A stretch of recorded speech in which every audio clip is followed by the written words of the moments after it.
Mr. Natinsky, let's go to you. There's a question for you about jobs and the notion that the private sector creates most of the jobs, and if government would just get out of the way, the private sector could do even better. And the question is, what do you say to the millions of workers at our defense plants, to teachers, people with government contracts?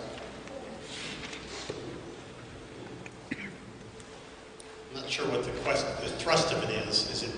Well, it's basically, it seems to be a question about the importance of government and its role in creating jobs. In other words, you got private sector jobs, Yeah. but there are also good government jobs. Yeah, I got you. Just want to make sure. Okay. One of the main things that we have to focus on as a city is growing our economy and the creation of jobs. And I'm not sure that there's a differentiation between whether it's a private sector job or it's a government job.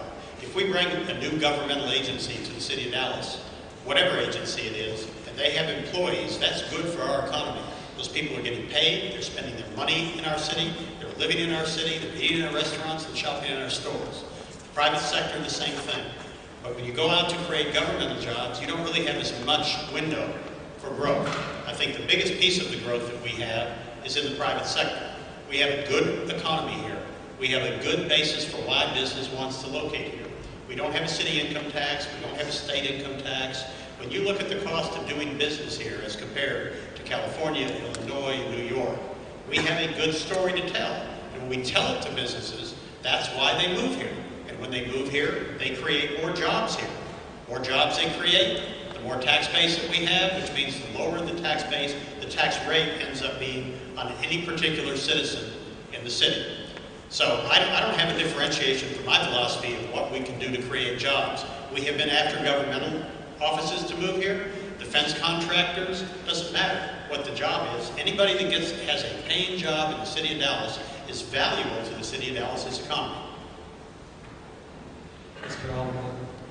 Alderman, you remember referring to a section of Dallas as the Dark Triangle? I'm sorry, what did you say? Do you remember referring to a section of Dallas as the Dark Triangle? Yes. Okay. Well, what do you mean by the Dark Triangle? How would you describe that section, and what would you do to remedy the situation? The section that he's talking about is if you take downtown 45 to 20 and take 35, 67 to 20. That creates, not a perfect triangle, but a shape that looks like a triangle. Within that section of Dallas is about 150,000 people. There is no hospital, there is no restaurant, there's no grocery store of any standards. There are no movie theaters, there are no FedEx office Kinkos, there's nothing. That's why I say use the word dark. And we have, I don't know of any population in America where you have 150,000 people and they don't have those services. Now you look at 45 from downtown, it's almost it flies over the neighborhood until it hits Illinois. There was a freeway in Indiana that was built like that. The community protested, and the Department of Transportation had it demolished and brought to the surface level. So when I say dark, I mean we have to focus on part of our city significantly. That's about 8% of the city population or more that don't have access to amenities that a lot of us take for granted on the north side. If you go from Walnut Hill to 75, you have more hospitals in less than 1 mile, 1 square mile, than you have in an area of Dallas that has about more than 10% of the population. Thank you. Mr. Rollins, your turn. You sat on the board of Ace Cash Express, and actually, they mentioned a story in the morning news last week. I wrote it. You said that while you were on the board, that you tried to institute reforms, and that your whole deal was to get more banking or lending opportunities to people in southern Dallas. What specifically, what type of reforms did you institute while you were on the board? And what's your position on regulating businesses or predatory lending establishments or establishments accused of predatory lending? Let's for everybody explain what we're talking about here. These are organizations that loan people money that don't have banking relationships, and they charge very high interest rates. Whether, you know, like when you bounce a check, you actually pay more interest rates, but a really high interest rate. But these people have no money, and they have no banking relationships. Ace Cash Express is one of those companies. I sat on the board from 2002 to 2006. It started out as a check cashing company, wiring money, paying your utilities, and it started in this payday loan business. So we decided to sell it in 2006. Specifically, the reforms that we tried to deal with were, one, to make sure everybody went through financial literacy. Second, to make sure that people could only get 2 loans versus just a multitude of loans, and kind of bring that into place.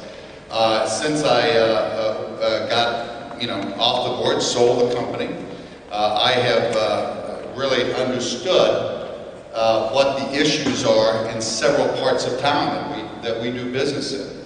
I went to the southern sector before I ran, and I said, guys, just so you'll know, I was on the board of this company. I was not an investor, but I was on the board. How do you feel about it? And they said, not very good. Because this is an issue. I said, well, you want to shut them down? Let's shut them down. And everybody goes, well, if we shut them down, then we're going to have loan sharking, and we can't have that. So we need to probably regulate it better. I think the city council has now tightened up the zoning, which I endorse completely. And whatever we want to do in this regards, I'm all for it. The bigger issue is the underbanked. I was talking to some bankers the other day. We do not have banks in the southern sector. Edward is correct. And if you have a lawn service and your truck breaks down and you don't have a banking relationship, you're out of business. And so we've got to figure out, whether through microloans or through our banking institutions, how to do that without the so-called predatory lending. Given the... Stay up? Stay up? Yeah, that's 1 second. No problem. Given the reputation that payday loan businesses have in southern Dallas and in other communities, do you regret sitting on the board of Ace Cash Express? That's a good question. Thank you. I know I'll give one. No, I think it is a good question. I think no. I think that I learned so much about the financial wherewithal about poor people through that. I mean, it really helped me in dealing with the homeless. The homeless, it's a big issue too with the homeless, because there's no way that they take their money and they spend it immediately, and they need banking institutions. So we take for granted our financial institutions, and our banks do not want to bank underbanked people. They don't make any money off of it. They don't make any money off of it. So I got out of that. I'm glad we sold it. I said, we got to, this is not a place that I want to be long term. And it wasn't just me. I was just one of the directors. But I think it was a wonderful learning experience for me. Thank you.